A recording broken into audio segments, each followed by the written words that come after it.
Gemini 3 Flash is a stripped down, lightweight, fast version of Gemini 3.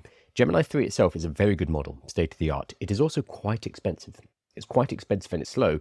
So when building with artificial intelligence, we tend to want something a bit more stripped back that can provide an equivalent, although slightly lower performance, but for a lower price. That's what Gemini Flash is. All big providers have something like this. So with OpenAI, they always have their main model, and then they'll have something called the mini version of it, which will be, again, stripped back, much faster, much more lightweight model.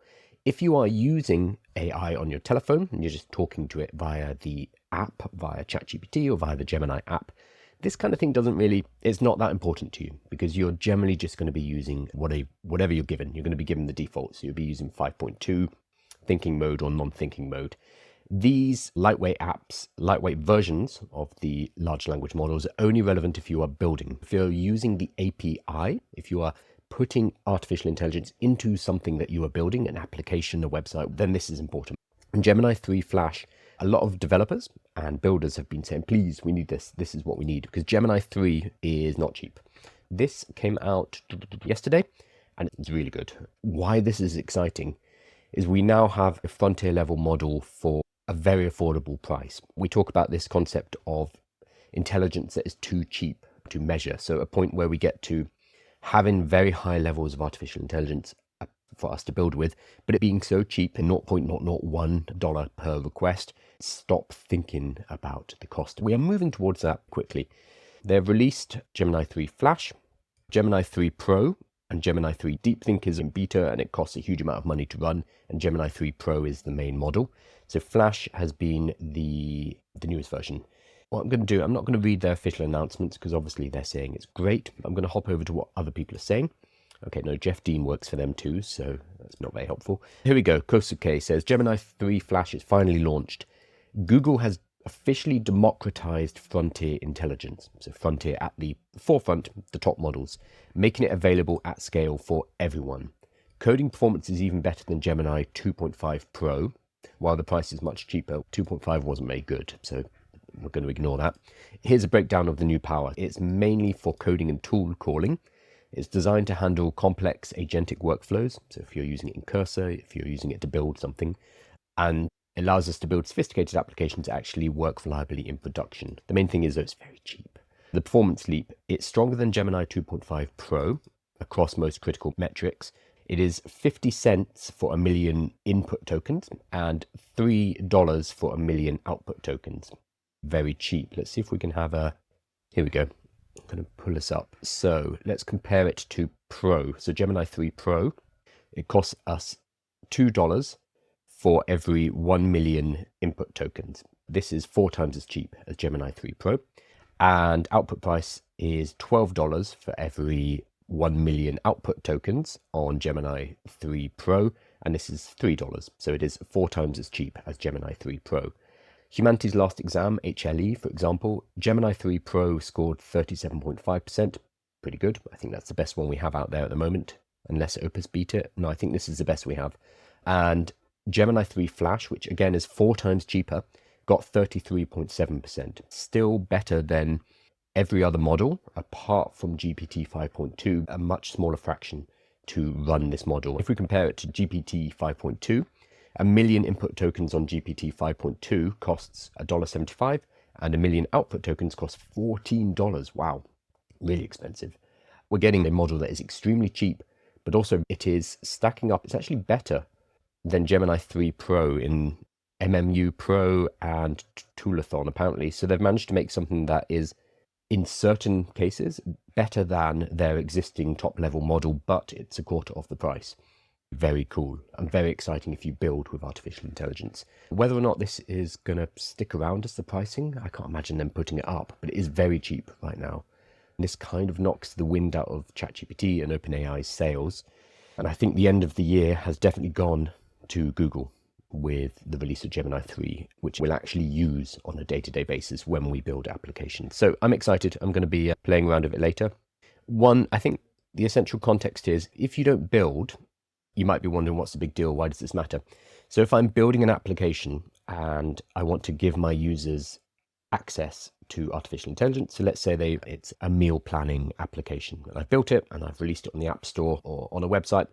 Every time my user puts in information, maybe they take a photo of the meal they're eating, maybe they scan a barcode, and I'm pulling all that information into my application, then sending that information over to Google or over to OpenAI via an API. So I send the information there, run some kind of prompt, and then that information gets sent back. That's the input tokens, sending it to the Google server, and then the output tokens coming back, roughly.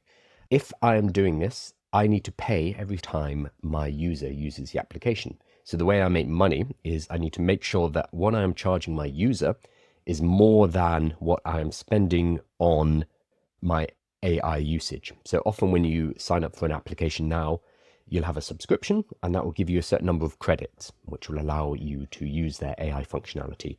This makes the credits cheaper for me to provide to my users, and I can provide more value at a lower cost. Every time a new model comes out like this, which is smarter and cheaper, that allows me as somebody who builds to provide more value to my customers. This is good across the board. Before, you could be destroyed by AI costs, especially if left uncapped. If you said you get unlimited usage, somebody is going to abuse that and hammer your AI bill. You end up with one or two people racking up a huge amount of cost, but they're only paying a certain amount for the subscription. That becomes less of an issue when you have models like Gemini 3 Flash, which are a quarter of the price of Gemini 3 Pro. So this is great news. It also means more competition. It means OpenAI, it means Anthropic, it means everyone needs to combat this, because otherwise Gemini 3 will just be the default that people are going to go to. So I'm going to be playing around with beta. I might put it into one of my applications and see how it performs. I'm currently using 5.2, but if it is almost 8 times cheaper, so 7 times cheaper, then I'm going to use that. I'm going to hop over to some questions.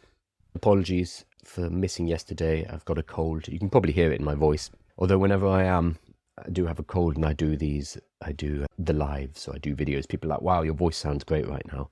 So I think I need to be permanently sick or start smoking. Somebody asked, is the UK one of the most AI ready countries amongst developed countries? No, I wouldn't say so. So the most ready amongst developed countries are China. China's in the best position. Probably America, but America's relationship with AI is fraught.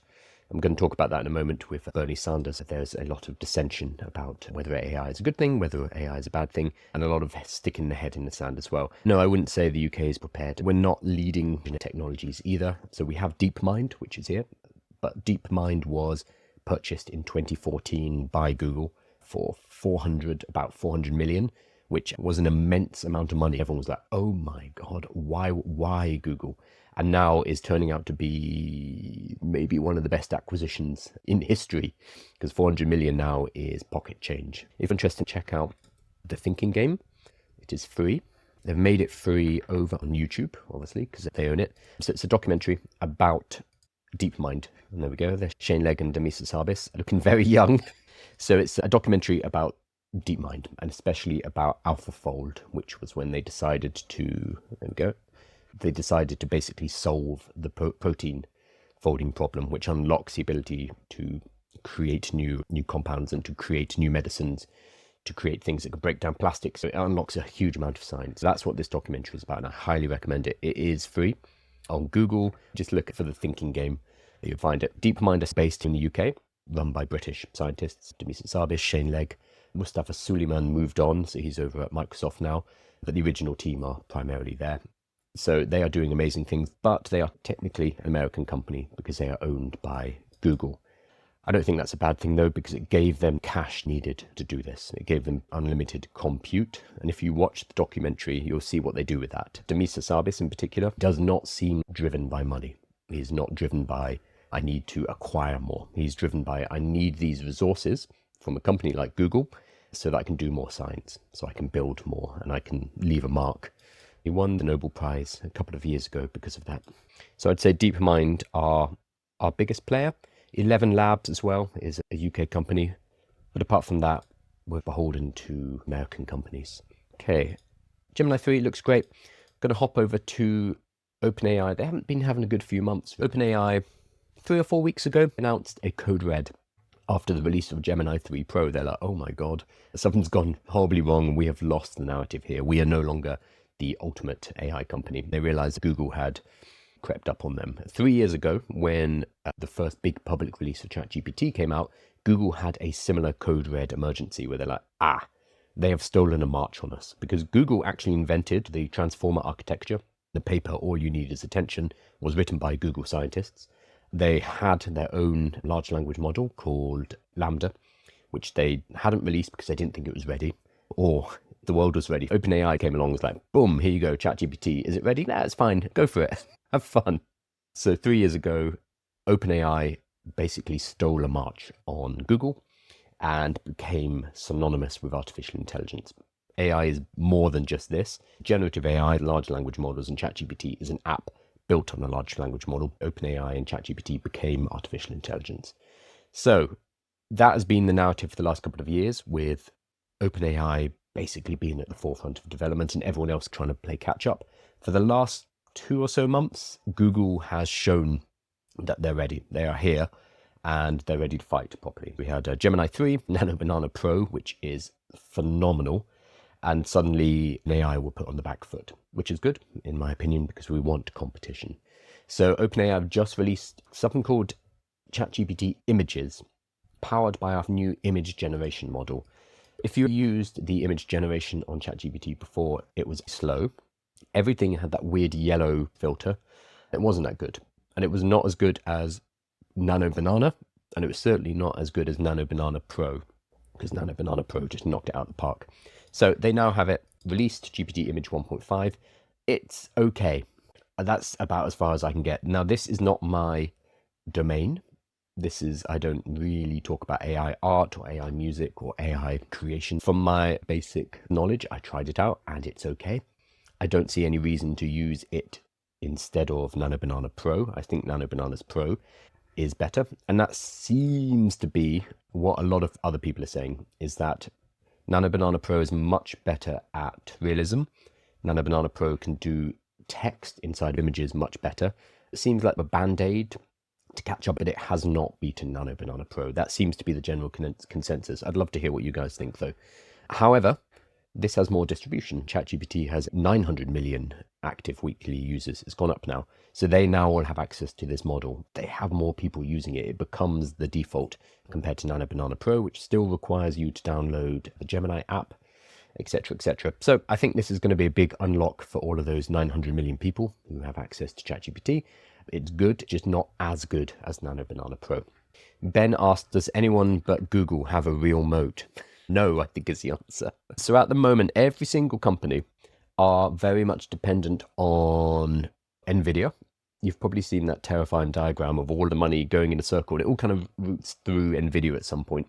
So NVIDIA are building the GPUs, which allow for the training and deployment. At the bottom, we have cloud computing. Google has its own. OpenAI are using Azure, so Microsoft's cloud computing. Anthropic are using AWS, Amazon's cloud layer. You have a GPU layer, which is how you're training the models. That is NVIDIA. They're the only game in town, really. Huawei over in China are trying to get there, but then not quite there. So NVIDIA is the only game worth about $5 trillion, the largest company ever. Above that, you have different layers. You have the application layer, which is where you actually deploy your AI. So in OpenAI's case, they basically have ChatGPT, the application. They have Atlas, which is their browser. They were trying to expand the surface on which you use their products. With Google, you have Google Search, Chrome, Android, TVs that are run on Android, etc., etc., etc. Gemini is able to be placed in many different locations, so they have a larger surface to deploy it. And then you have the actual user base and distribution, which, as we know, basically wins all the time. Google own 90% of the browser market. So 90%, 80-90% of web browsers are Chrome. That's Google. They have access to us. 70% of web searches are on Google. 70% of phones globally are Android. The remainder are iPhone, etc. So Google have something that a lot of other companies do not. They own the whole stack. Cloud computing, their own TPUs for machine learning. So they built Gemini 3 on their own hardware that they had designed. impressive. Then they have their application layer, they have distribution, they have data. They have scraped the whole of the internet, they've indexed all of the internet and labeled all images through Google Images, which is why Nano Banana Pro is so good. They have the whole vertical in a way that no other company does. That puts them in an incredibly good position moving forward. And that's why it's surprising that for the last 3 years, they have been misfiring. And things like Gemini 2.5 was fine, but it wasn't good enough to compete. That's why Gemini 3 Pro coming out was so impressive. It was like, okay, they're finally here, using that whole stack, all that data distribution, cloud computing, their own TPUs to build something that can compete with ChatGPT, which is super exciting. But it does put us in a position now, as Ben says, does anyone else have a real moat? No. OpenAI, xAI, and Anthropic rely on people continuing to give them money. With xAI, it's Elon Musk who's got a lot of money. With Anthropic and OpenAI, that's why Sam Altman's always out there being like, hyping things up, saying, I need more billions to get there. It's reliant on that external cash to pay NVIDIA. So NVIDIA, again, are the ones making the money from this, and Oracle and various cloud platforms. But that is a problematic position when the only thing you own is your large language model.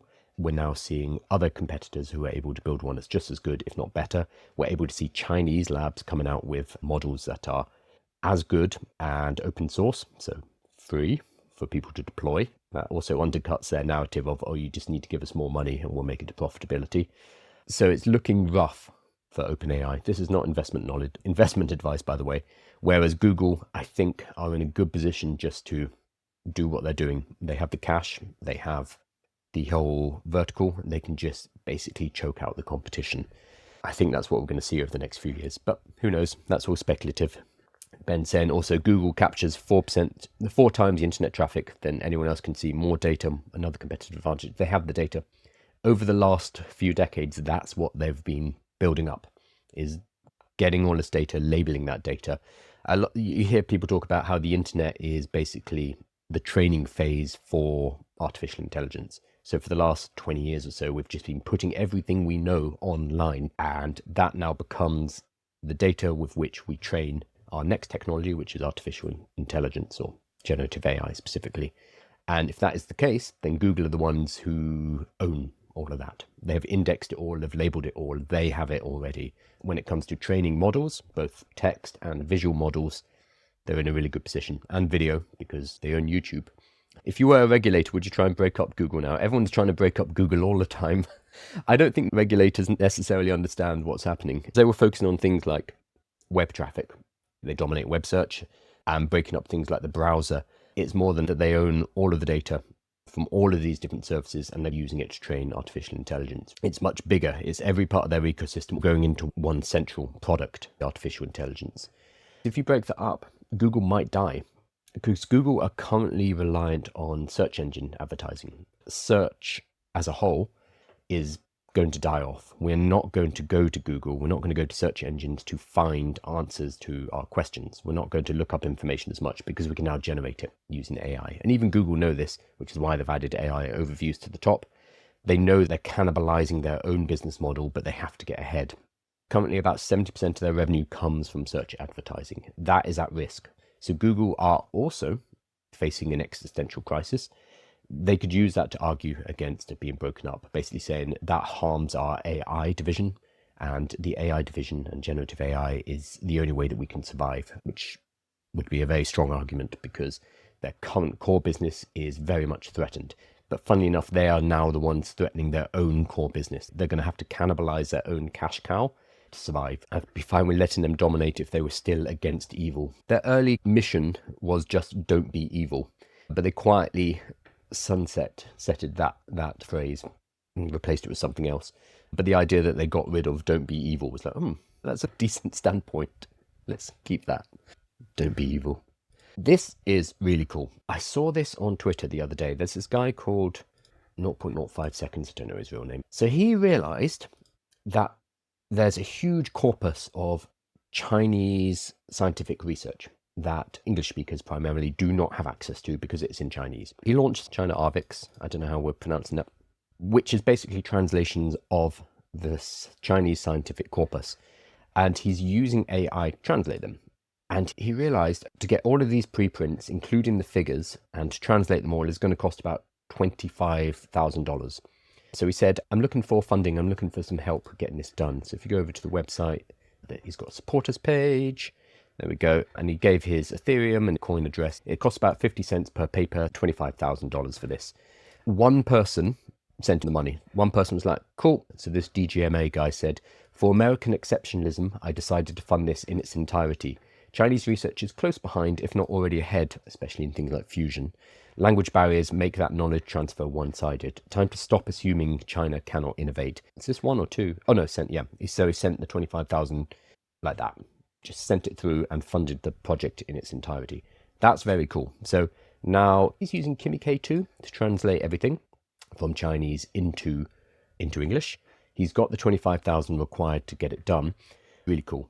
Absolutely phenomenal. And I don't know if people realized how exciting this is. The entire corpus of Chinese can be translated for $25,000.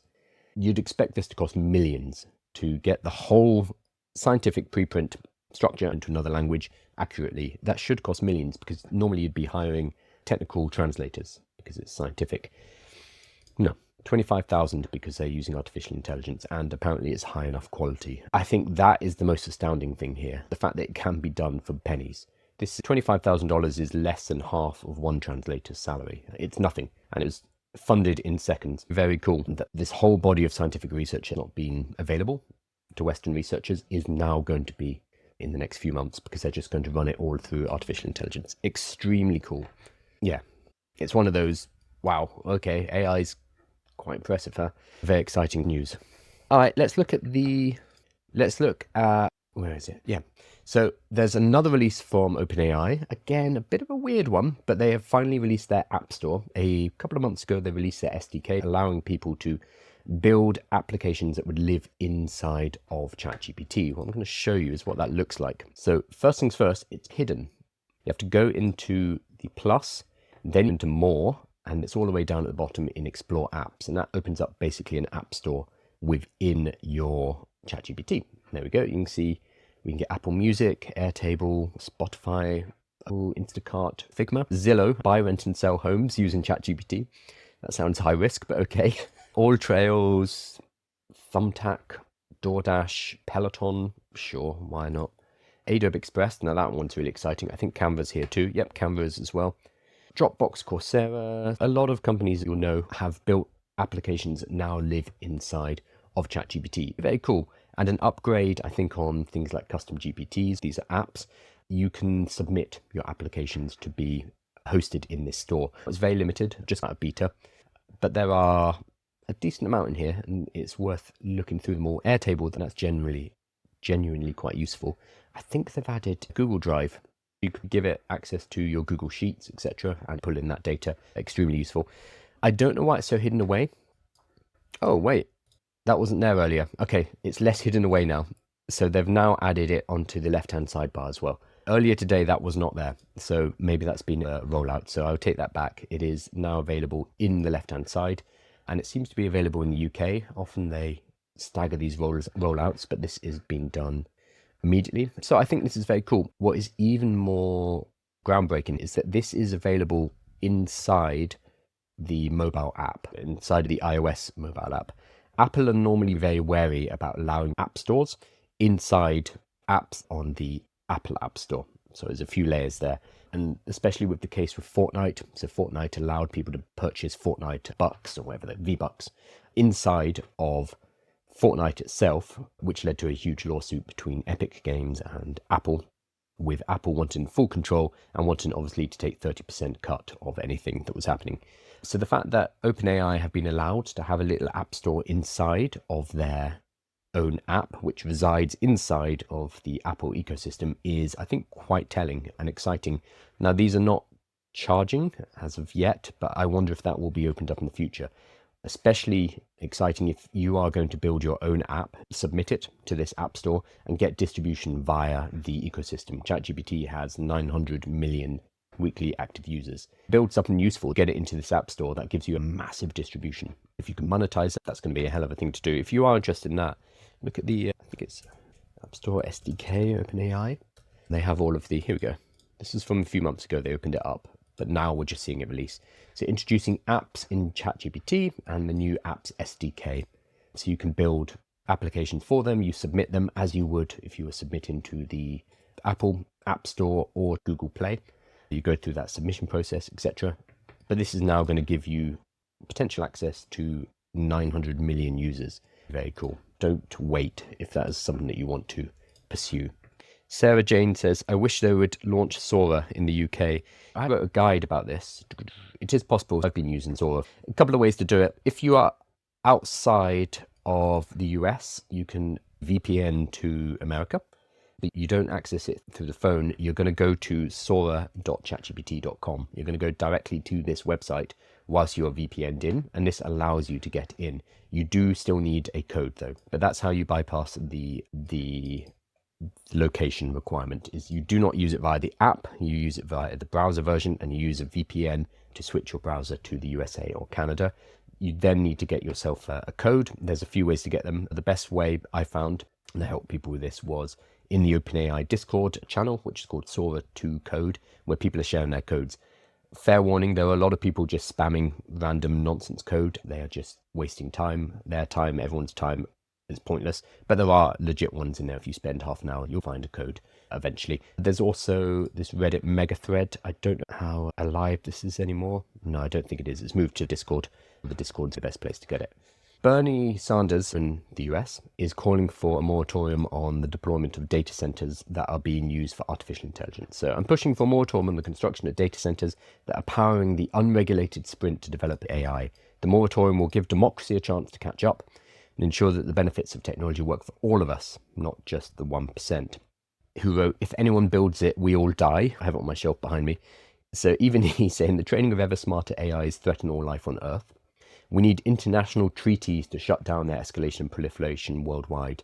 It may not help much if the physical data centers move to other countries. A superintelligence is not a regional threat. I'm 100% in agreement with Eliza. Shutting down or stopping the progress of artificial intelligence in one country does not matter, because this is a global development. So if we shut down data centers in the US, China will continue and win this race. They will get to AGI or whatever much faster than America. So this is not me beating the drum for American exceptionalism and wanting to be hawkish and beat the Chinese. This is just a pragmatic reality here. If one of the nations, America or China, stops pursuing artificial intelligence, the other will win. It's as simple as that.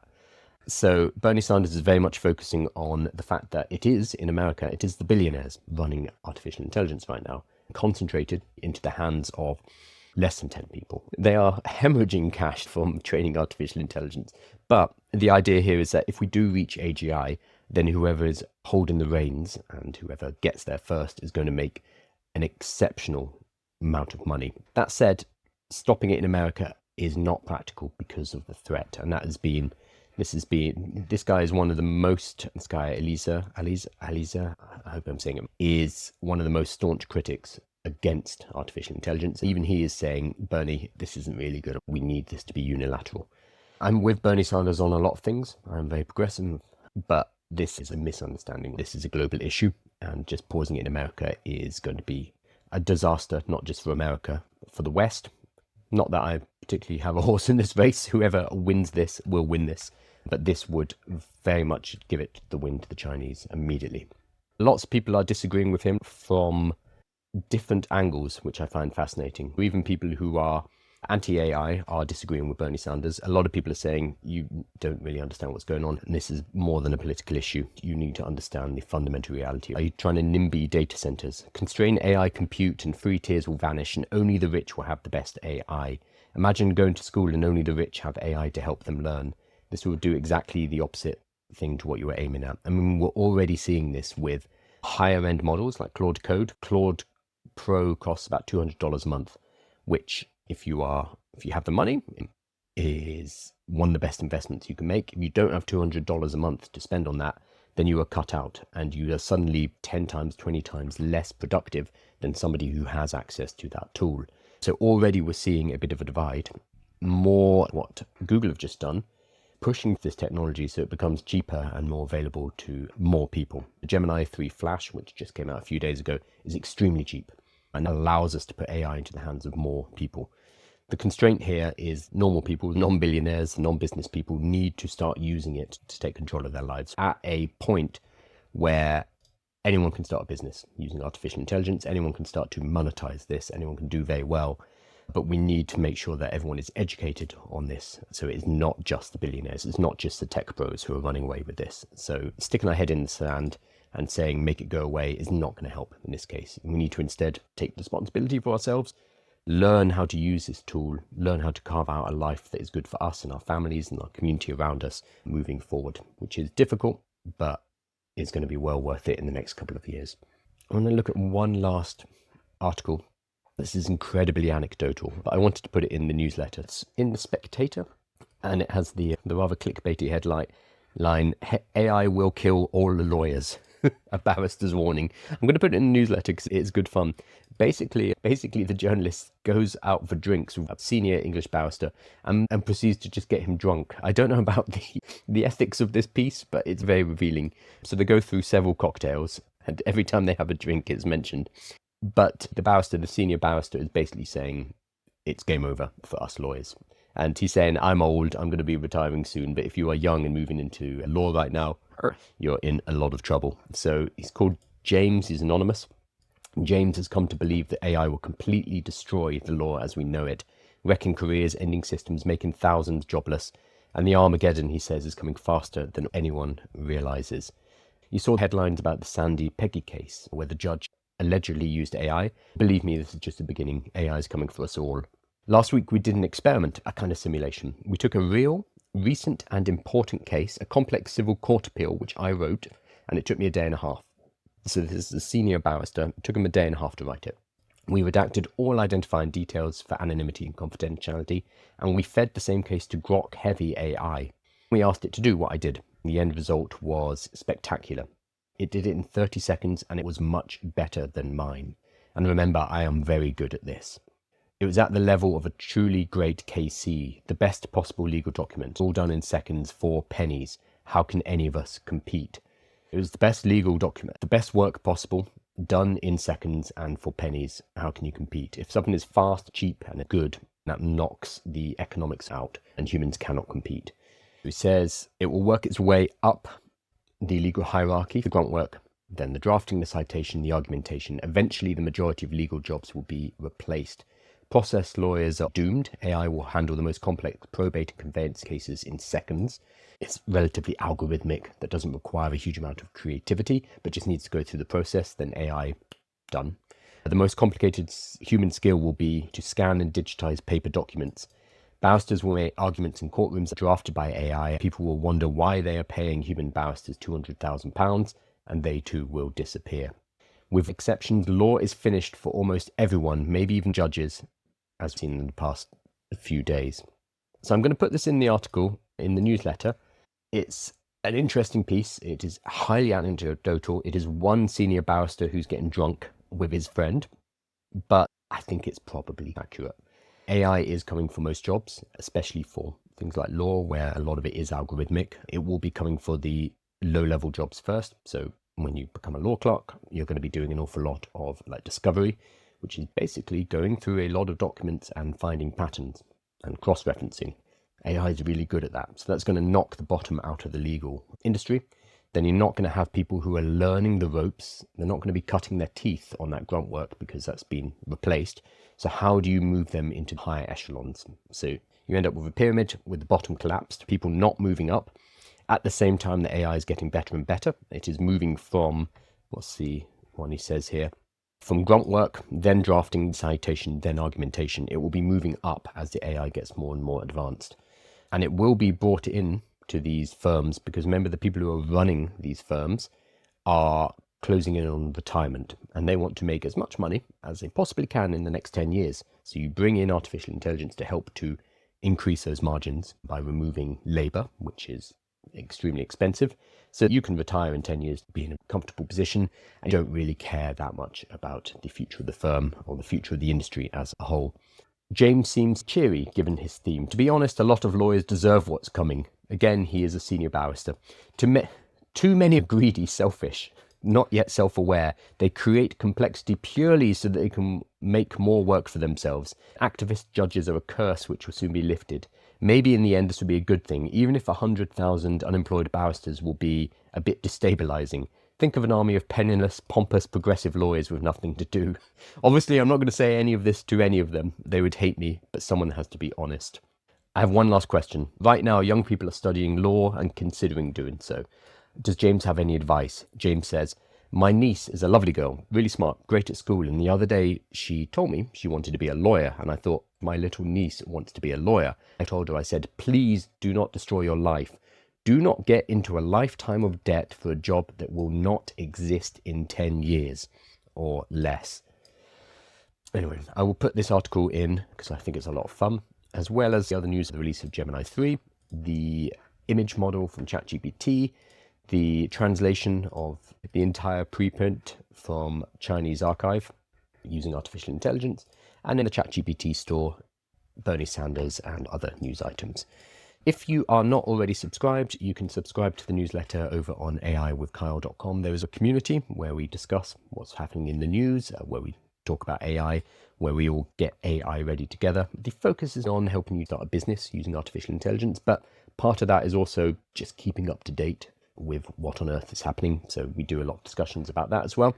And also on the website, you can find a huge number of courses, all for free, and a catalogue of all my playbooks. And there are, I think, 100 or so playbooks in there as well. So come along, join up, join the newsletter and the community, and I'll be helping you get AI ready because we need to, because it's coming at us like a speeding train. That is aiwithkyle.com. If you are not subscribed on YouTube, please subscribe there as well. It will be more edited. It will be less of me babbling, less of me going on diversions. So it's going to be easier to access the information you need. Thank you so much, and I will see you for another live. Cheers.